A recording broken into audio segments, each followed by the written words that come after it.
Voices guest today, Sudanese writer Tayyib Saleh.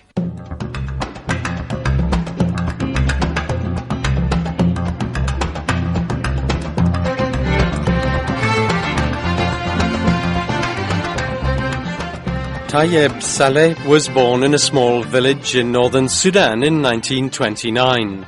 His education took him first to Khartoum and later to London.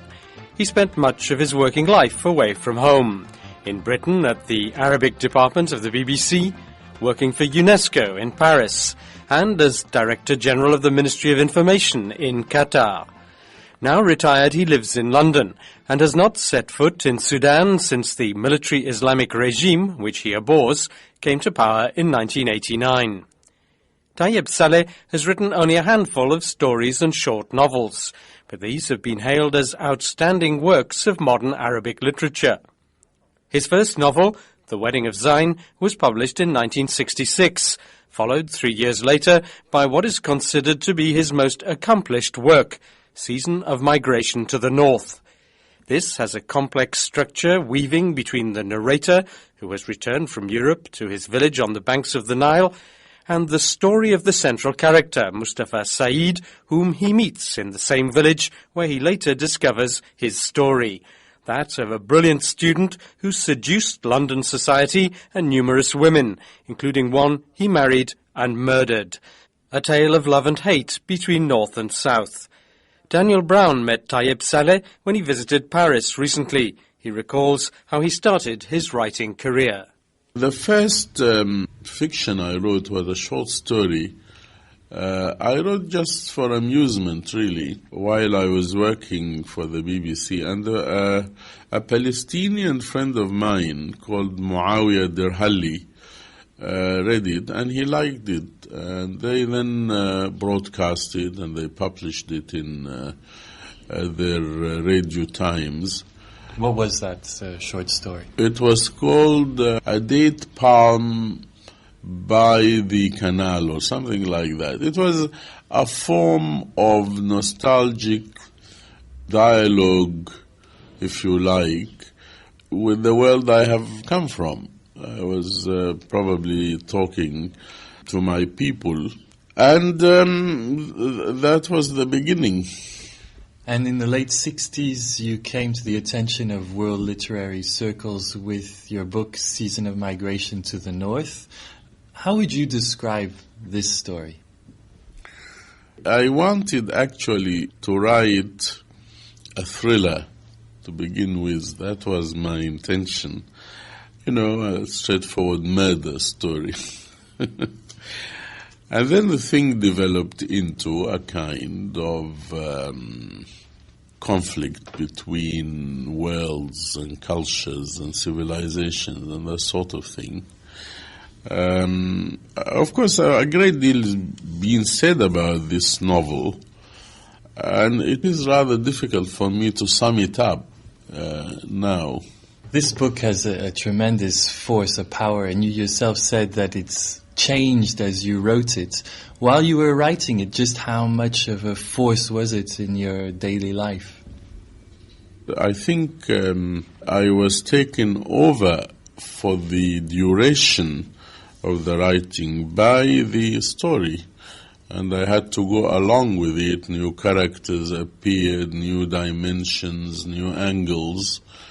So it was quite serious for me. How close are you to the hero of the book, Mustafa, this brilliant student who goes to London and is torn between the cultures of the Orient and the West? I think I'm far from this character. This is, as you realize, is a fictional character. The whole idea of the presence of the author in his work is, of course, problematic. I mean, I cannot deny that I exist in my work somehow, but I don't think a writer exists in his work in this direct manner that you can choose a character in a novel and say, yeah, this is the author. But I think probably the whole ethos of the work the whole feel and probably the outlook it represents the writer, no doubt. I mean, after all, one tries to express some ideas through the medium of fiction. How do you respond to the Oriental scholar Jacques Berck, who wrote the preface of the French version of A Season of Migration to the North, and he compared Mustafa to a modern-day Othello? In the book itself, you say that Mustafa denies that. He says, "I'm no Othello. Othello was a lie." How do you respond to Berck's comment? I use the idea of Othello quite deliberately in the novel. The main character, Mustafa Saeed, at certain points denies Othello because Othello was a fictional character. He was not true, not historical. And I personally, whenever I see the play Othello, I always feel that there is something missing. I mean, that is, of course, sacrilege on my part to comment on the great Shakespeare. But I always feel that somehow Othello is not given the right motivations for the murder, and that Iago always runs away with the play. So I thought in my conceit at the time that I would give Mustafa Saeed the real motives for the murder, because the whole cultural conflict in Othello is not clear. Anyway, the idea of Othello as a fictional character in a fiction, I mean, Mustafa Saeed himself is fictional. So you have this kind of play between fictional characters.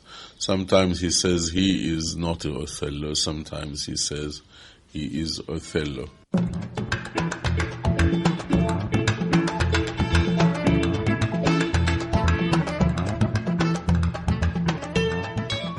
When Mahmud Wad Ahmed was brought in shackles to Kitchener after his defeat at the Battle of Atbara, Kitchener said to him, "Why have you come to my country to lay waste and plunder?" It was the intruder who said this to the person whose land it was, and the owner of the land bowed his head and said nothing. The ships at first sailed down the Nile carrying guns, not bread, and the railways were originally set up to transport troops. The schools were started so as to teach us how to say yes in their language. They imported to us the germ of the greatest European violence, as seen on the Somme and at Verdun, the like of which the world has never previously known, the germ of a deadly disease that struck them more than 1,000 years ago.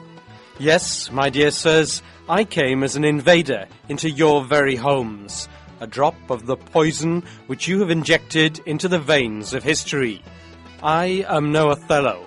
Othello was a lie.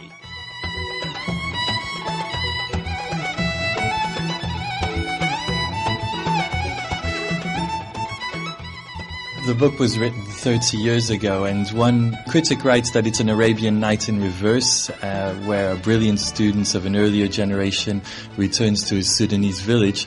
Obsession with the mysterious West and a desire to bite the hand that has half-fed him has led him to London and the beds of women with similar obsessions about the mysterious East. This mystery between the two worlds, how relevant is it to today's world?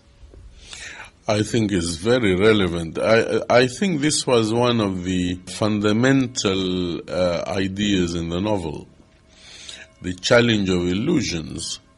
I feel very proud, actually, to think, without any conceit, that this was probably one of the earlier attempts to challenge illusions. After that, of course, the great book of Professor Edward Said, Orientalism, appeared, which in fact said the same thing.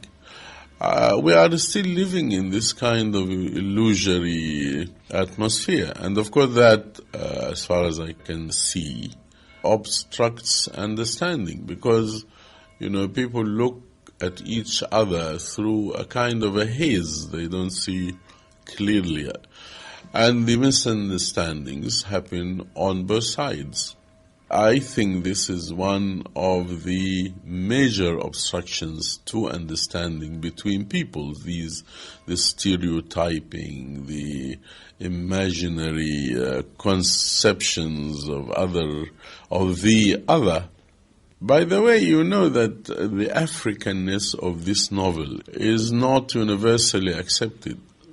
I mean, our brothers in the south of the Sudan, they say that this is not an African work because we northerners, Arabized Muslims, cannot possibly understand Africa. I don't know what they mean by Africa.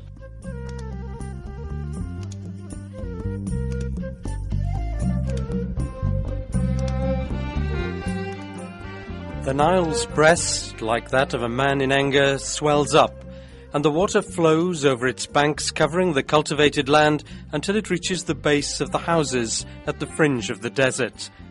The Nile draws a deep breath, and one day awakes from sleep, and lo, its breast has sunk down, and the water has drawn away from the sides, settling down into one large watercourse that stretches eastwards and westwards. From it the sun rises in the mornings, and into it plunges at nightfall. The land is motionless and moist, yet you feel that its belly encases a great secret, as though it were a woman of boundless passion preparing to meet her mate. The earth is motionless, but its bowels are astir with gushing water, the water of life and fertility. The earth is moist and ready, it prepares itself for giving. Something sharp pierces the bowels of the earth. There is a moment of ecstasy, of pain, of giving, and in the place where the bowels of the earth have been pierced, the seed flows in, just as the female womb embraces the embryo in tenderness, warmth, and love. So the innermost part of the earth encases the seed of wheat, maize, and bean, and tomorrow the earth will split open and send forth vegetation and fruit.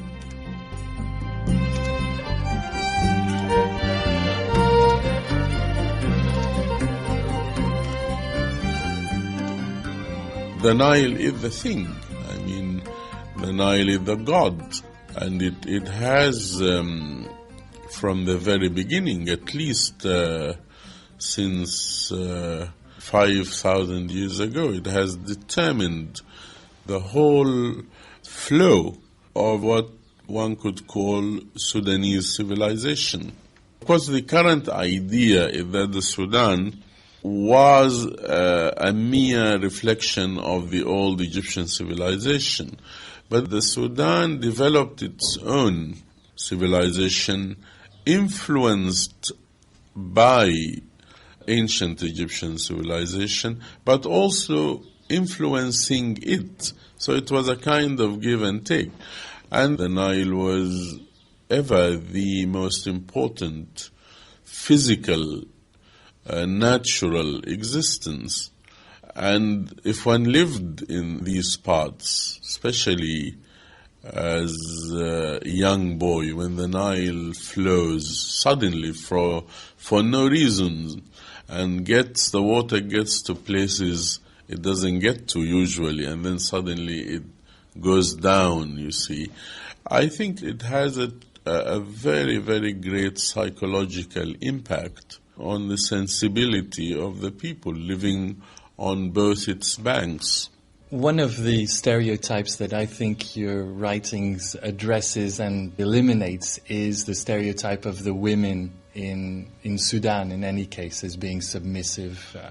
And I find that you give a very generous and moving portrayal of different women and their influence in the local communities that you know.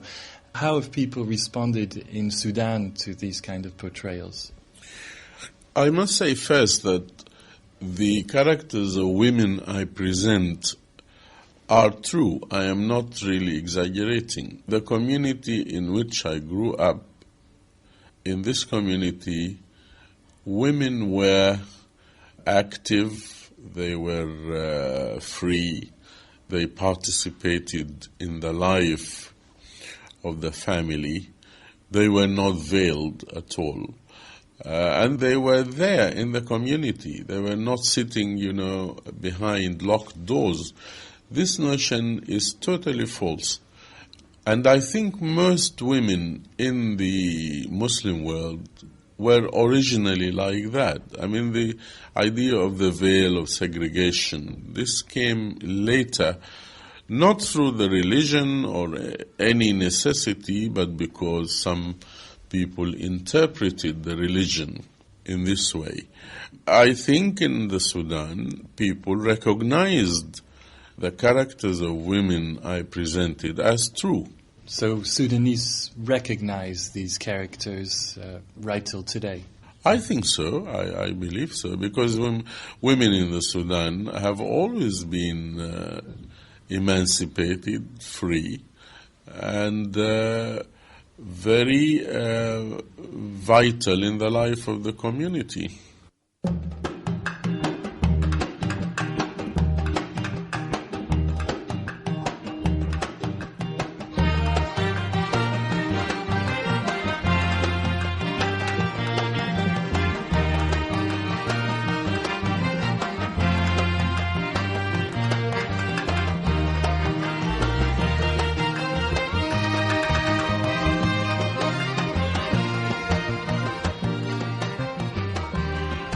Today, Khartoum is governed by a philosophy which does put a certain interpretation of Islam to the fore.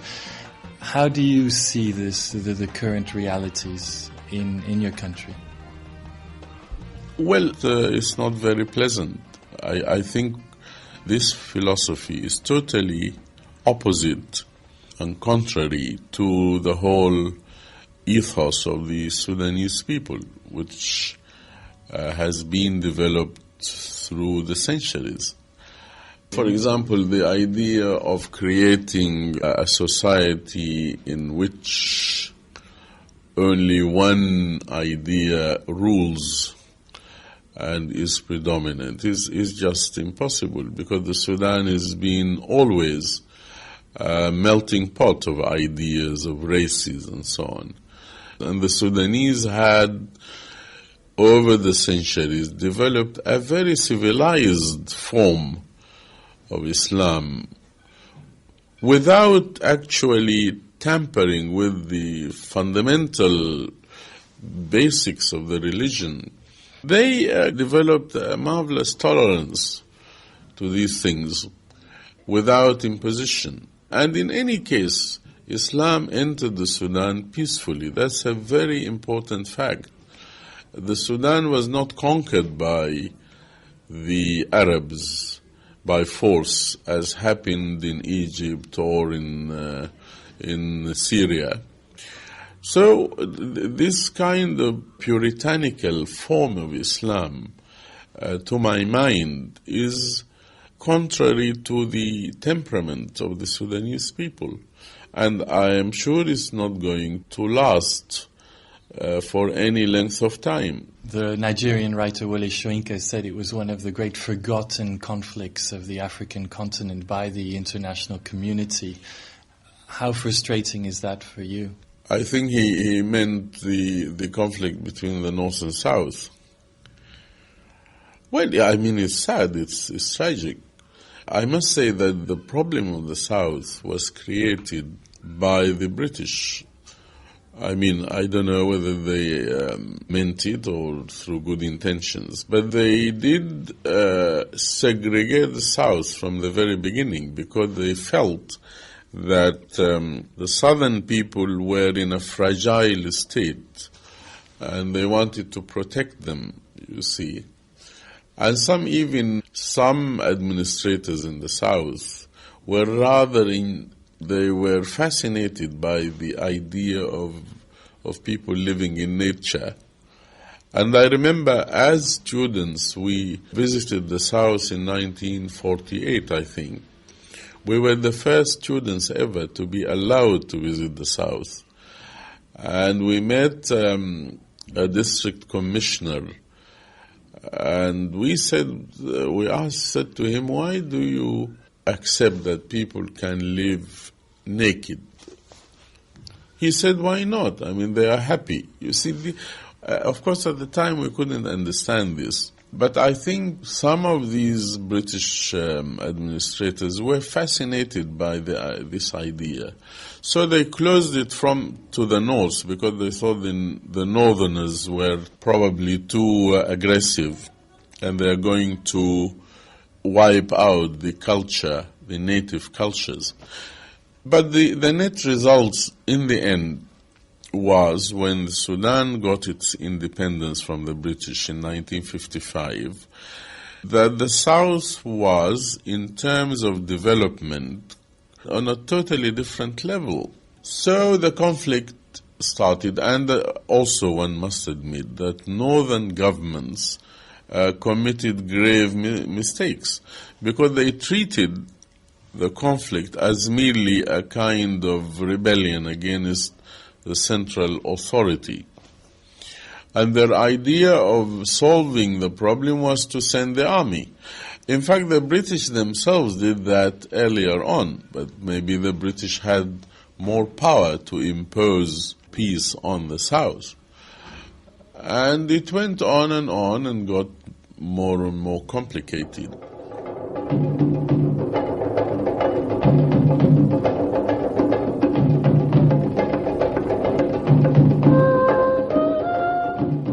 Over there is like here, neither better nor worse.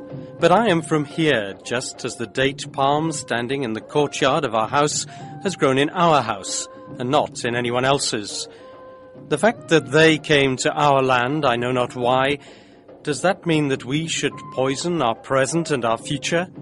Sooner or later, they will leave our country, just as many people throughout history left many countries. The railways, ships, hospitals, factories and schools will be ours, and we'll speak their language without either a sense of guilt or a sense of gratitude. Once again, we shall be as we were, ordinary people, and if we are lies, we shall be lies of our own making.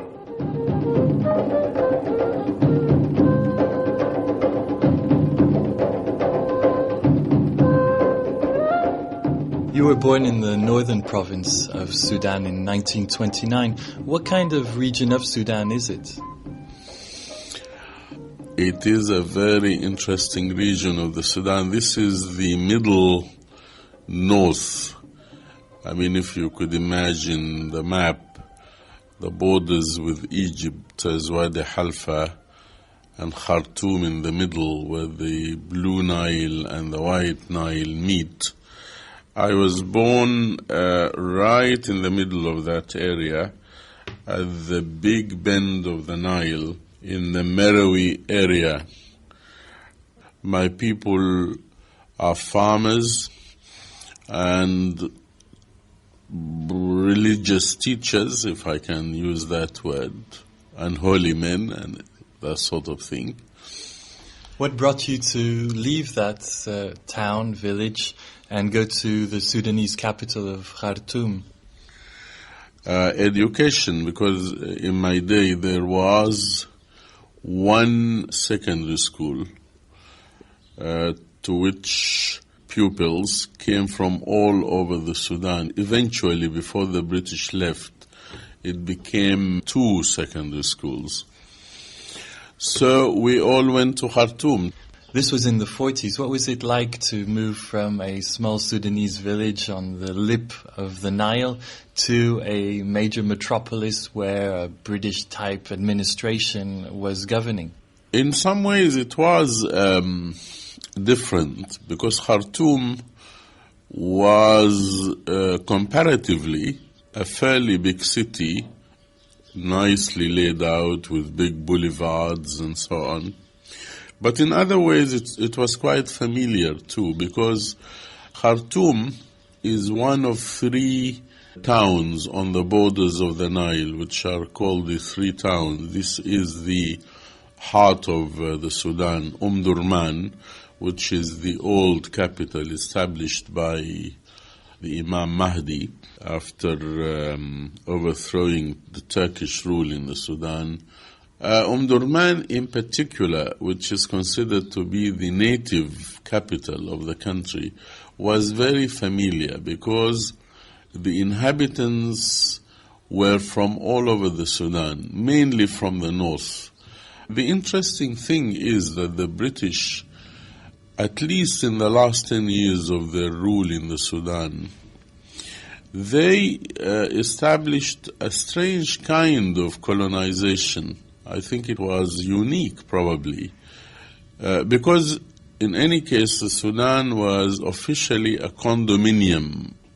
It should have been ruled by the British and the Egyptians, because the British army conquered the Sudan in 1898 in the name of Egypt, who was actually acting in the name of the Ottoman Empire. But that was entirely a euphemism. It became ruled simply by the British. You had the two flags flying on the Governor General's palace in Khartoum, the Egyptian and the British flag. But it was the British. And it is known that the Sudanese civil service was particularly well chosen. So it became a kind of partnership with the colonized people, because the British found in the Sudan the chieftains, the heads of the tribes, very sophisticated people who were probably as sophisticated as their rulers. And in that sense, the colonial regime was not unpleasant. In fact, we were lulled into thinking that we were ruling ourselves. And I think it is said that the number of the British in the Sudan were under 1,000 in a country of 1 million square miles. So we were not aware of a foreign presence. You retired about 5 years ago from UNESCO, so what are your current activities?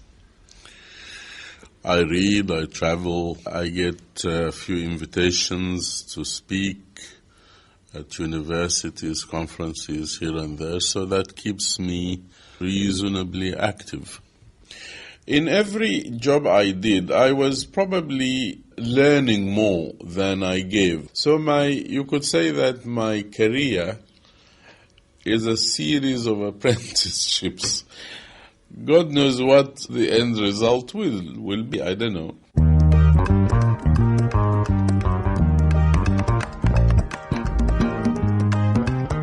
Sudanese writer Tayyib Saleh was talking to Daniel Brown.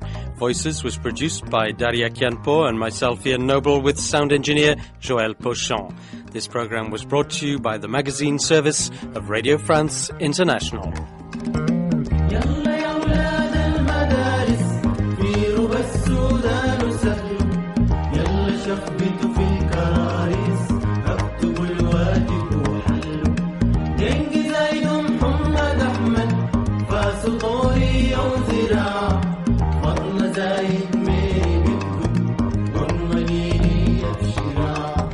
وردتين على ينبيو وردة تالتة على رفاق يا بلادنا وكلنا إخوان سوداني بلادنا